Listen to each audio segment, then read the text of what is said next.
Alright, we're playing a game called Dagon. I believe it's supposed to be some kind of Lovecraftian game, so let's check it out. Apparently it has VR support, so that's fun. Too bad I don't have VR.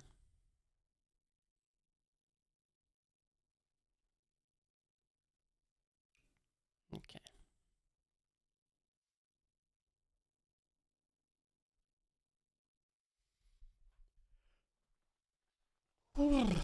Okay.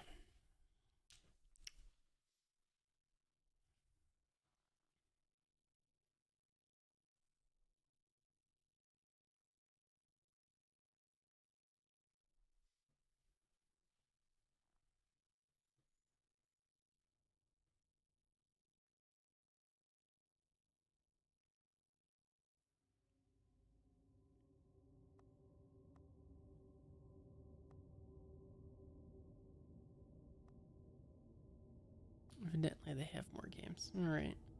Trivia? No, I'm good. I don't know anything about Lovecraft, to be honest.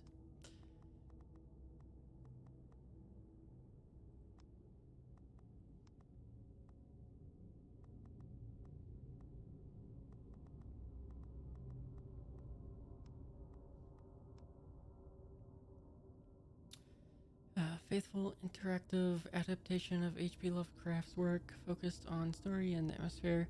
You will not find difficult choices, action sequence, or inventory management here, and movement is limited to progressing through locations along with the plot.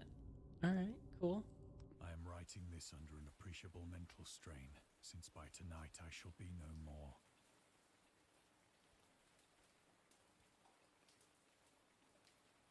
Oh, okay. Nope.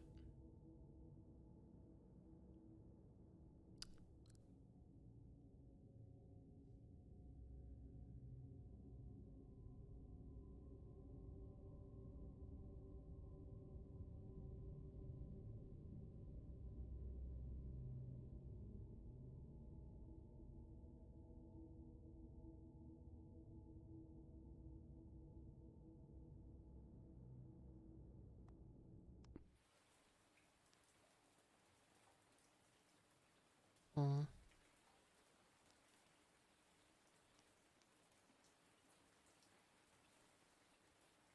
Penniless, and at the end of my supply of the drug which alone makes life endurable, I can bear the torture no longer, and shall cast myself from this garret window into the squalid street below. Okay.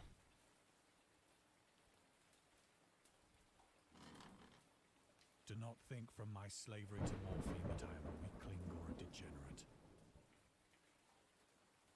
Okay. When you have read these hastily scrawled pages, you may guess, though never fully realize, why it is that I must have forgetfulness or death. Mm-hmm.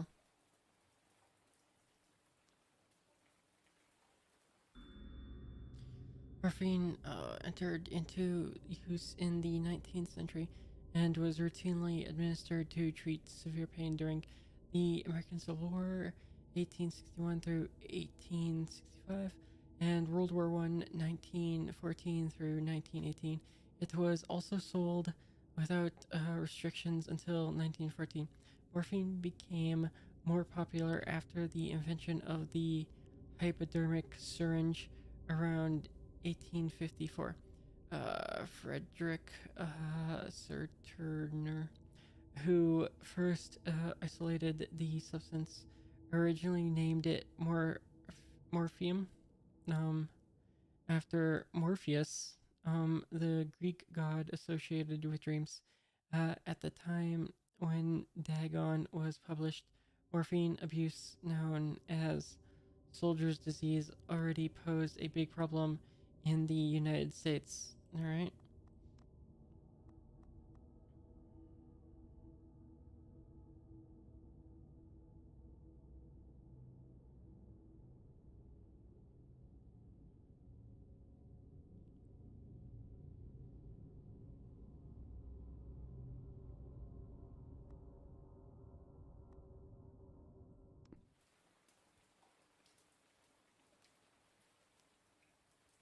Is that it? Is there any other like secrets if I hover over?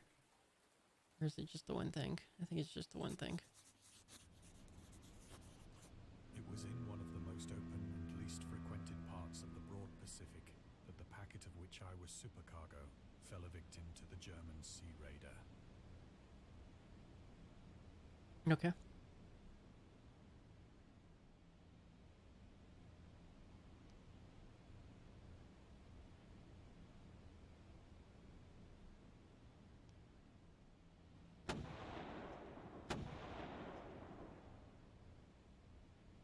The Great War was then at its very beginning, and the ocean forces of the Hun had not completely sunk to their later degradation. Mm-hmm.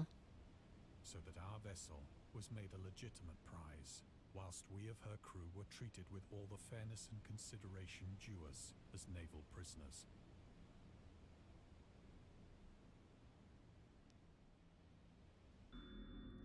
The Huns were Central Asian nomads who established a dominion in Europe and invaded the Roman Empire in the 5th century AD. They were known as brutal, deadly warriors and masters of quick raids who also developed powerful composite bows, lassos, and early siege weapons. During World War I, the British used the word Hun as a synonym for Germans in order to emphasize their brutality. However, the term originated when the German Emperor Wilhelm II gave a speech to his troops on 27th July 1900 before they embarked to China. Should you encounter the enemy, he will be defeated. No quarter will be given. Prisoners will not be taken. Whoever falls into your hands is forfeited, just as I got achievement. Okay. Um, just as 1,000 years ago, the Huns under their king Attila made a name for themselves, one that even today makes them seem mighty in history and legend.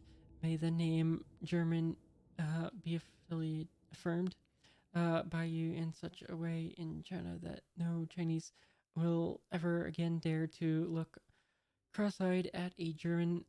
Their refusal to take prisoners was a clear breach of the laws and customs of war adopted during the First Hague Convention of 1899. All right.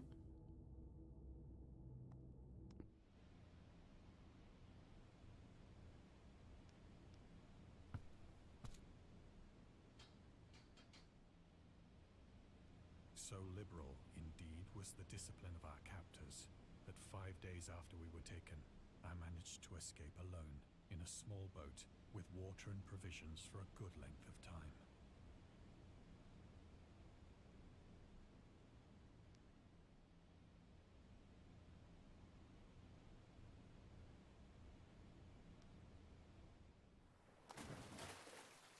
All right. When I finally found myself adrift and free, I had but little idea of my surroundings. Never a competent navigator, I could only guess vaguely by the sun and stars that I was somewhat south of the equator. Of the longitude, I knew nothing, and no island or coastline was in sight.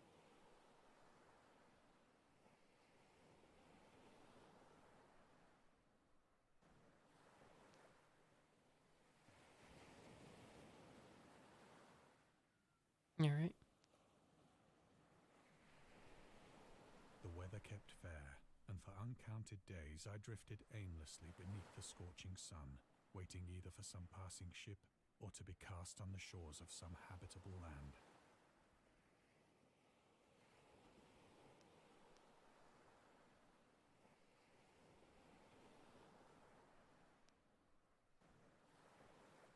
But neither ship nor land appeared, and I began to despair in my solitude upon the heaving vastness of unbroken blue. The change happened whilst I slept. Its details I shall never know, my slumber, though troubled and dream-infested, was continuous.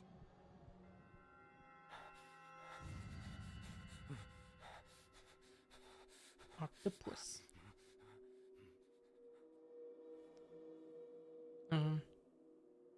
Alright.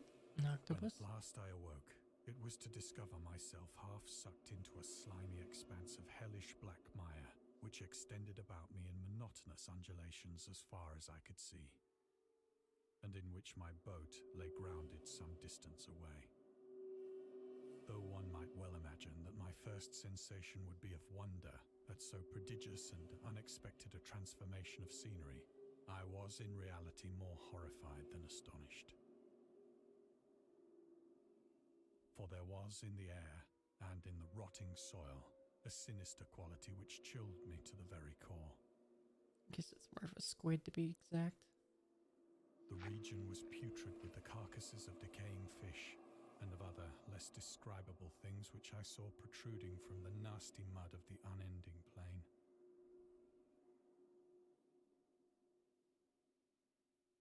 Perhaps I should not hope to convey in mere words the unutterable hideousness that can dwell in absolute silence and barren immensity.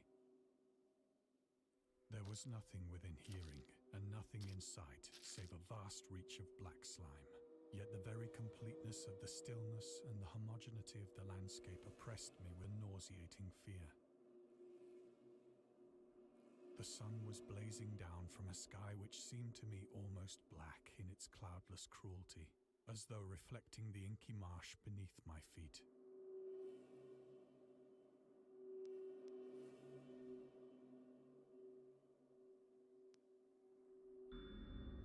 The origins of Dagon. Dagon seems to be inspired by Fishhead, a short novel by Irvin S. Cobb about unnatural affinities between a hybrid idiot and the strange fish of an isolated, supernatural horror. In literature, H.P. Lovecraft and Lovecraft's dream about a strange island emerging from the ocean and him crawling in the ooze that covered its surface. I dreamed that the whole hideous crawl and can yet feel the ooze sucking me down. In defense of Dagon, H.P. Lovecraft, Lovecraft's interest in the topic stemmed from his aversion to fish and sea smells. In his own words, I have hated fish and feared the sea and everything connected with it since I was 2 years old, but I cannot recall what early experience gave me such a profound and lasting aversion to the sea and seafood. The Dweller in Darkness, Lovecraft, 1927, Donald Wandry. Okay.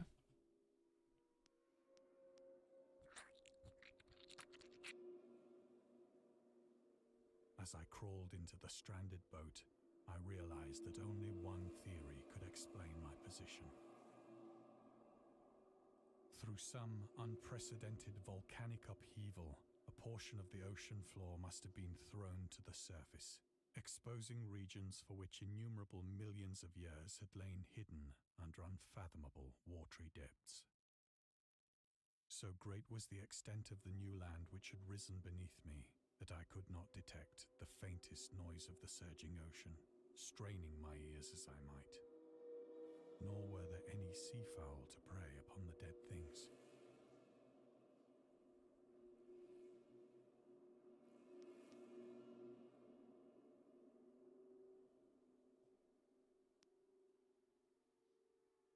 For several hours I sat thinking or brooding in the boat, which lay upon its side and afforded a slight shade as the sun moved across the heavens. As the day progressed, the ground lost some of its stickiness and seemed likely to dry sufficiently for traveling purposes in a short time. That night I slept but little, and the next day I made for myself a pack containing food and water, preparatory to an overland journey in search of the vanished sea and possible rescue.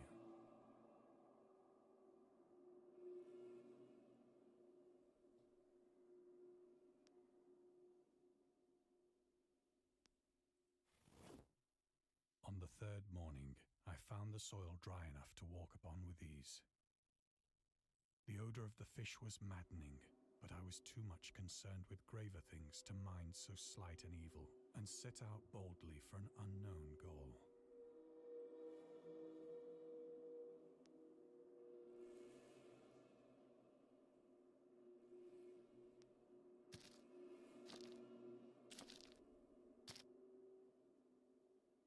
All day I forged steadily westward, guided by a faraway hummock which rose higher than any other elevation on the rolling desert.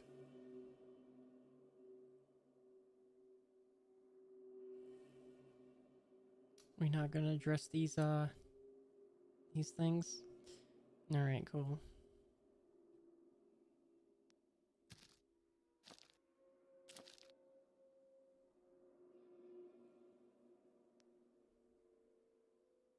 Whale.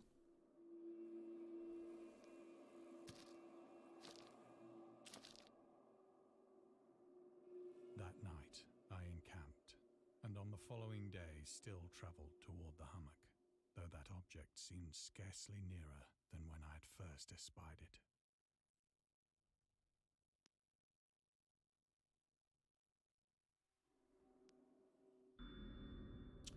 The horrors of the ocean.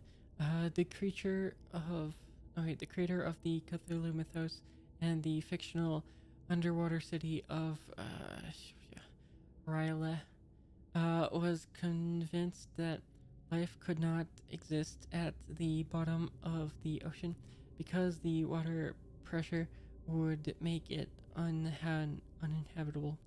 Today we know that the darkest depths of the ocean are home to many peculiar organisms.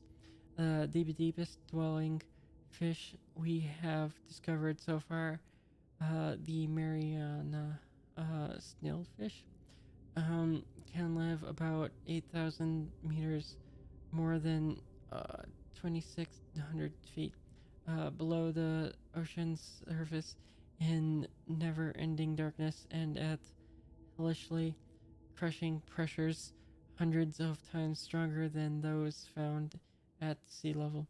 Upon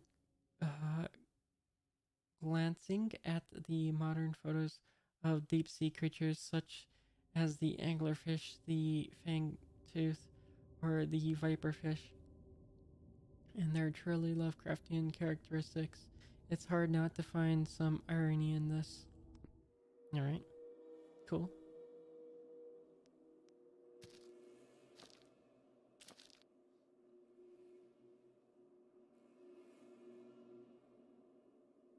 By the fourth evening, I attained the base of the mound, which turned out to be much higher than it had appeared from a distance.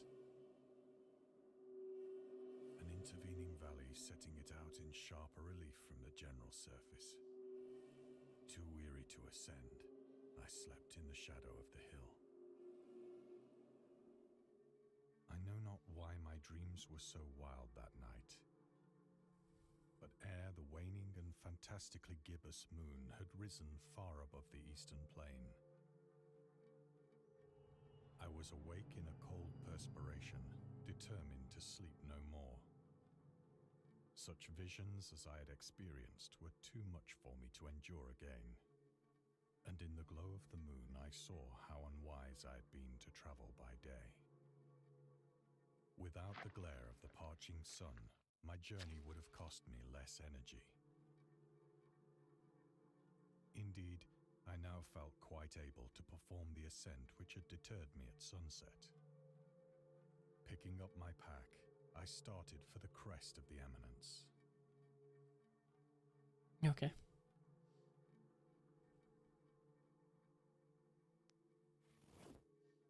I have said that the unbroken monotony of the rolling plain was a source of vague horror to me.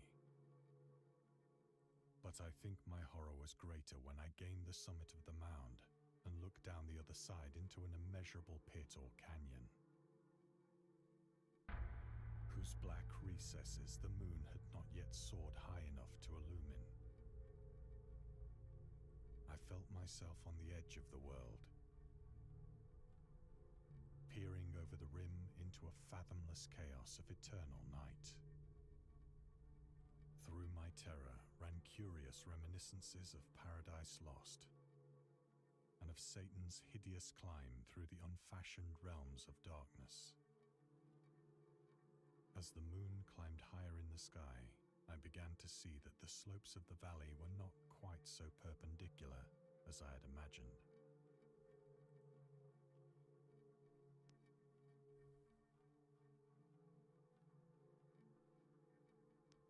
Ledges and outcroppings of rock afforded fairly easy footholds for a descent, Indeed. whilst after a drop of only a few hundred feet, the declivity became very gradual.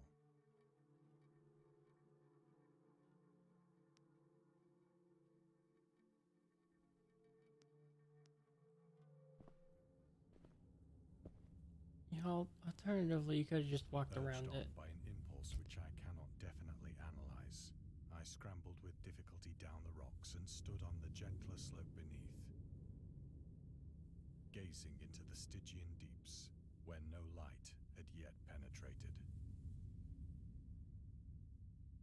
All at once, my attention was captured by a vast and singular object on the opposite slope, which rose steeply about 100 yards ahead of me.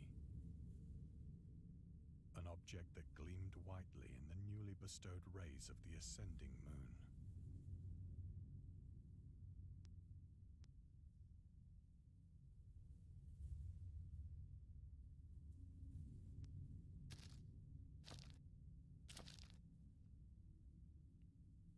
That it was merely a gigantic piece of stone, I soon assured myself. But I was conscious of a distinct impression that its contour and position were not altogether the work of nature. A closer scrutiny filled me with sensations I cannot express.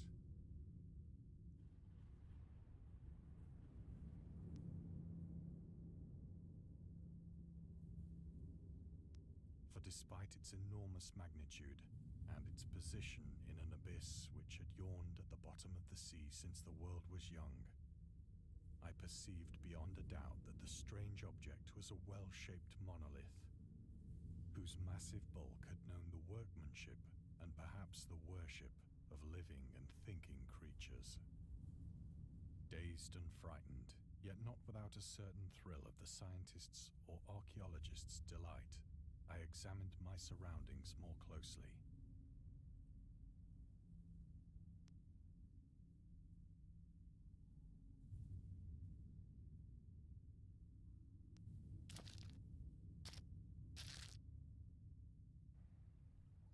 Water? Now near the zenith, shone weirdly and vividly above the towering steeps that hemmed in the chasm,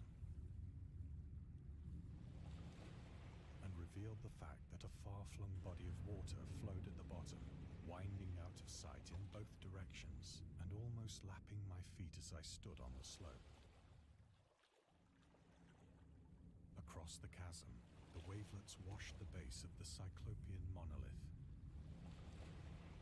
on whose surface I could now trace both inscriptions and crude sculptures.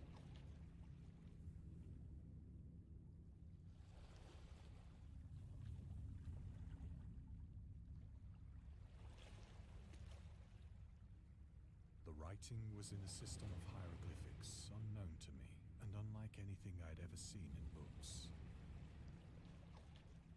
consisting for the most part of conventionalized aquatic symbols such as fishes, eels, octopi, crustaceans, mollusks, whales, and the like. Indeed. Several characters obviously represented marine things which are unknown to the modern world,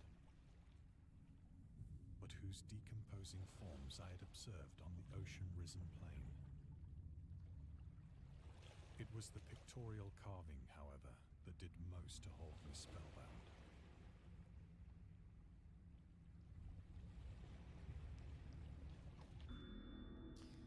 Storytelling methods Dagon contains many themes and storytelling methods that Lovecraft developed in his later works, such as telling the story through carvings at the Mountains of Madness, the Nameless City, journals and characters' notes, the Shadow Out of Time, the Haunter of the Dark, islands emerging from the ocean, the Call of Cthulhu, or fictional beings and deities based on real events and mythologies.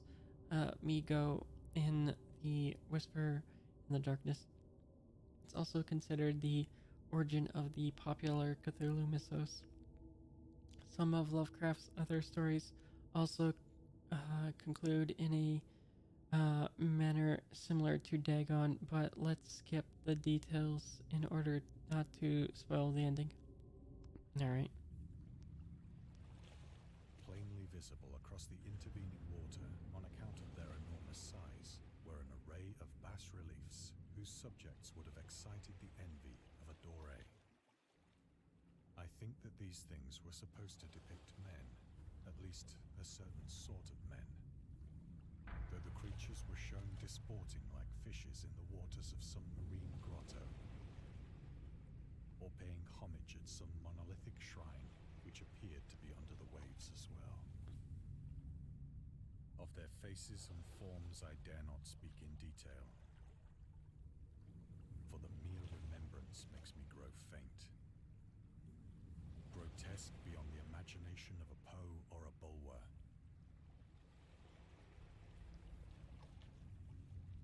They were damnably human in general outline, despite webbed hands and feet, shockingly wide and flabby lips. If you say so. Glassy, bulging eyes, and other features less pleasant to recall.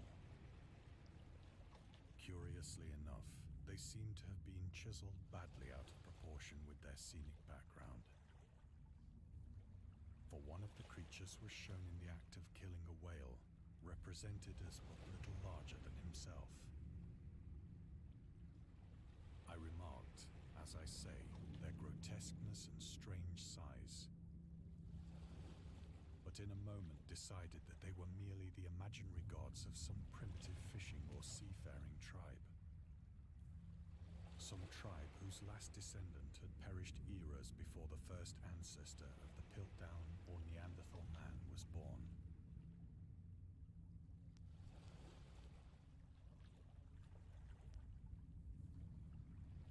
Awestruck at this unexpected glimpse into a past beyond the conception of the most daring anthropologist, I stood musing whilst the moon cast queer reflections on the silent channel before me.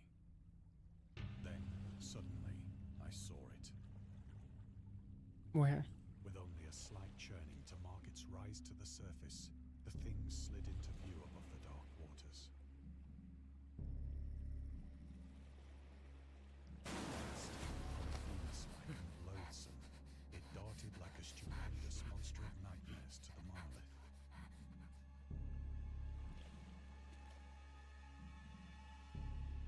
About which it flung its gigantic scaly arms, the while it bowed its hideous head and gave vent to certain measured sounds.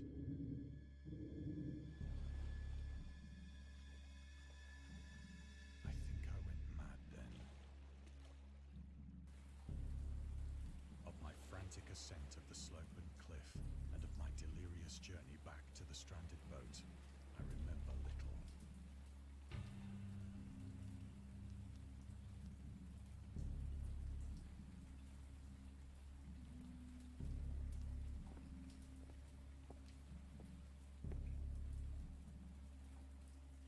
I believe I sang a great deal and laughed oddly when I was unable to sing.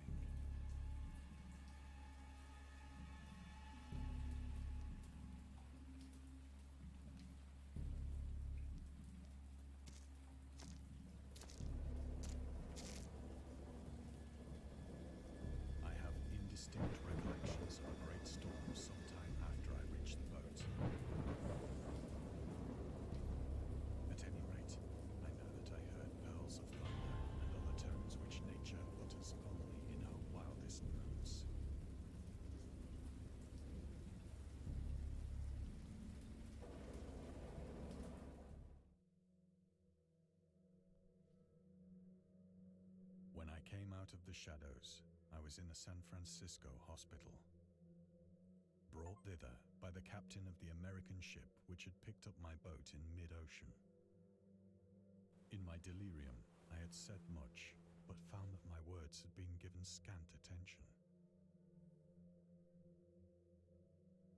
Of any land upheaval in the Pacific, my rescuers knew nothing. Nor did I deem it necessary to insist upon a thing which I knew they could not believe.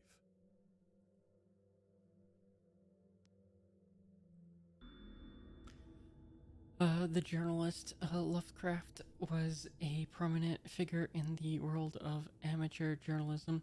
In 1915, he started publishing his own journal called The Conservative, which included political and social commentary, poetry, short stories, and literature.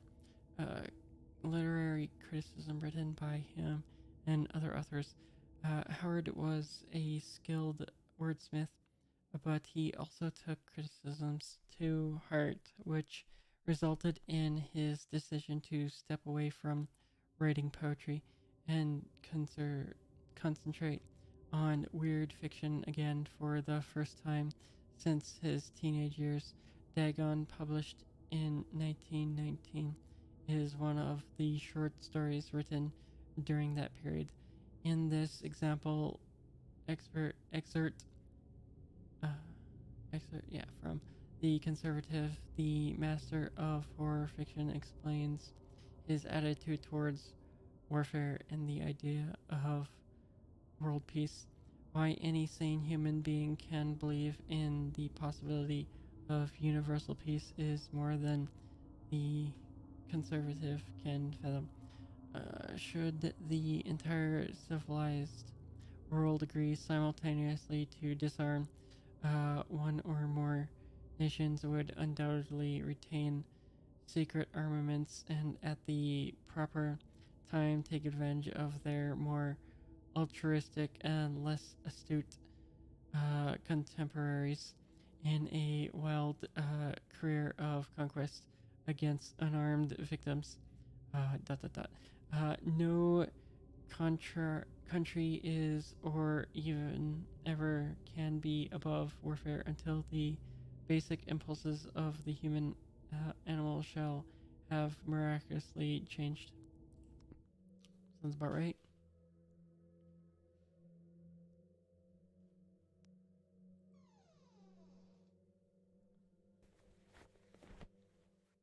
Once I sought out a celebrated ethnologist and amused him with peculiar questions regarding the ancient Philistine legend of Dagon, the fish god.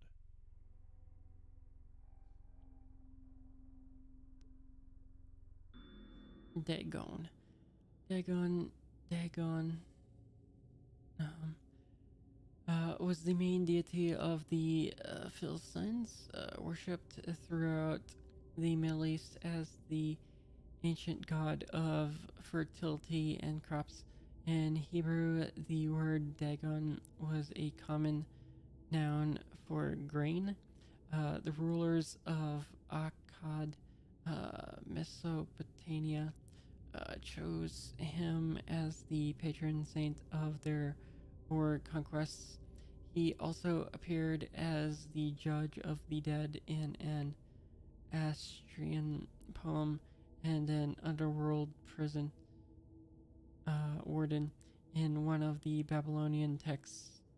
He is often mistakenly taken for a fish god due to the wrong interpretation of his name, as in Hebrew the word dag means fish. In H.P. Lovecraft's work, Dagon is an underwater deity ruling over the deep ones, a humanoid race with fish traits that resides in the oceans. He is worshipped by a secret cult called the Esoteric Order of Dagon. Alright, cool.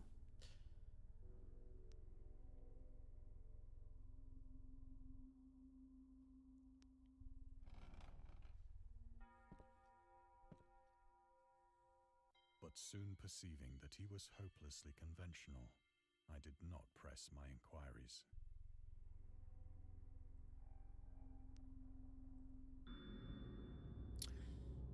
August Derleth and the Cthulhu mythos. August Derleth was an American writer and anthologist.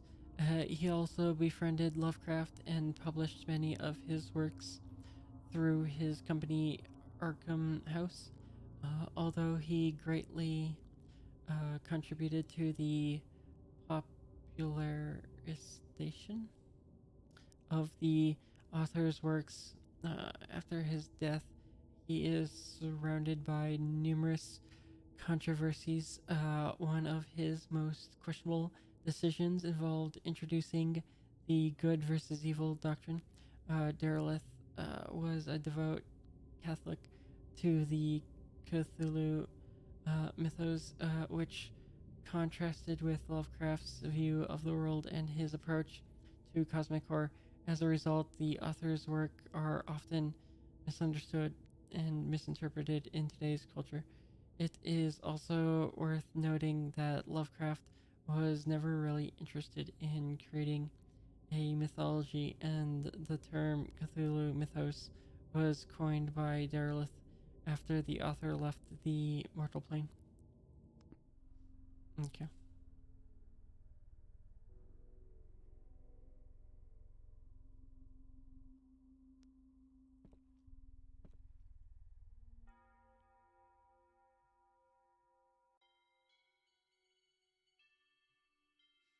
Um.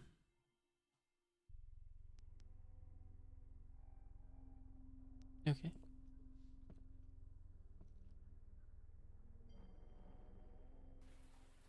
It is at night, especially when the moon is gibbous and waning, that I see the thing. I tried morphine, but the drug has given only transient surcease and has drawn me into its clutches as a hopeless slave. So now I am to end it all, having written a full account for the information or the contemptuous amusement of my fellow men.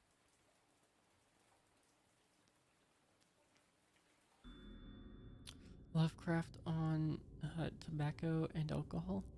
Lovecraft hated tobacco even though he used to smoke when he was 12 in order to look and feel like an adult. In his correspondence with friend Reinhard Kleiner, he claims that he quit as soon as he started wearing long pants. Okay, if you say so.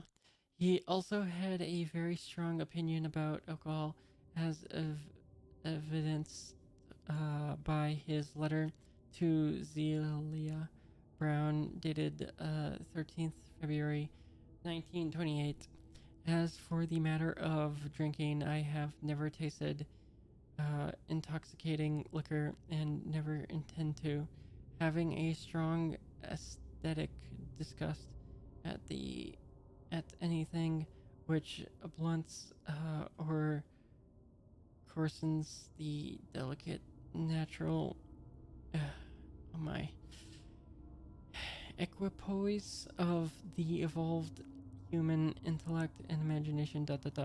Drinking excited my personal repugnance, hence I don't drink. I'll let the herd do what they will. I am rather in favor of prohibition, the prohibition of any one antisocial force as well as of any other source. The spirit of revision.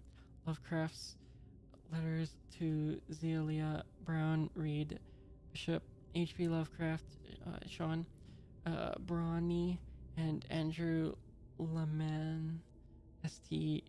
Joshi.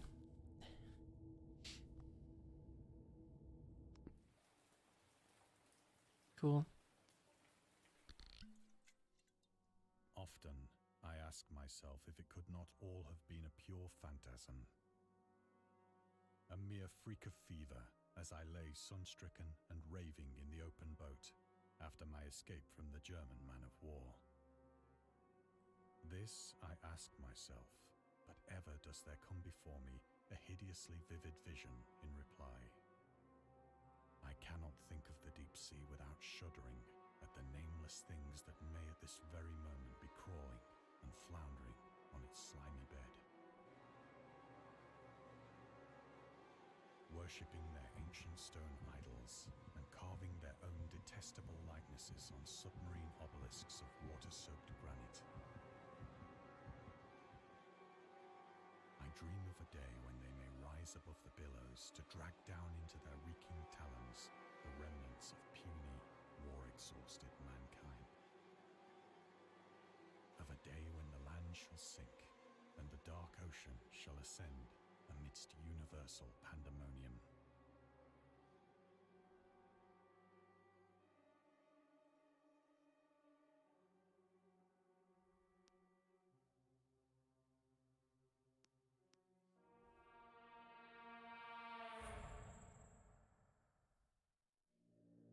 The end is near. Um,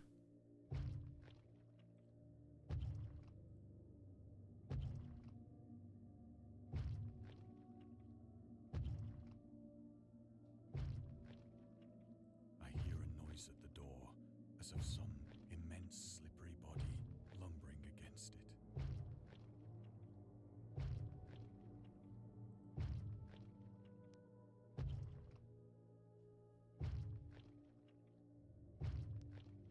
It shall not find me.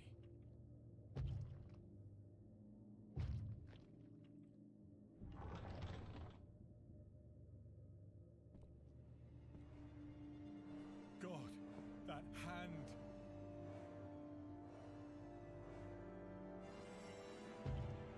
The window! The window!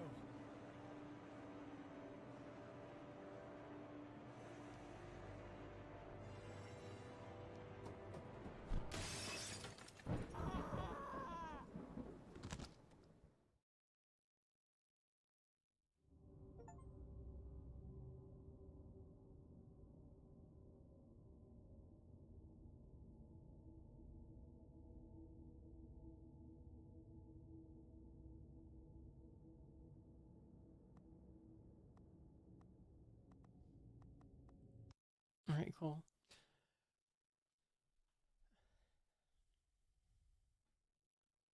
I've just been having this like game sitting in my library, Steam library for like years at this point. I finally just decided to play it. All right, pretty cool. And scary stories have been accompanying men for centuries. They have many faces and forms, but what is their purpose? Why do we enjoy being afraid so much? During our therapy, I'll try to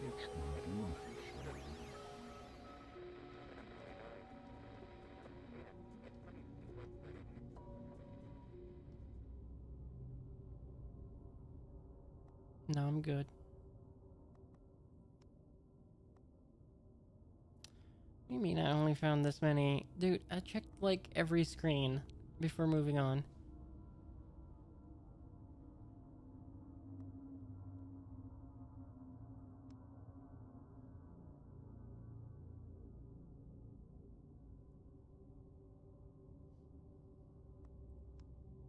I don't get how I missed that many, but okay.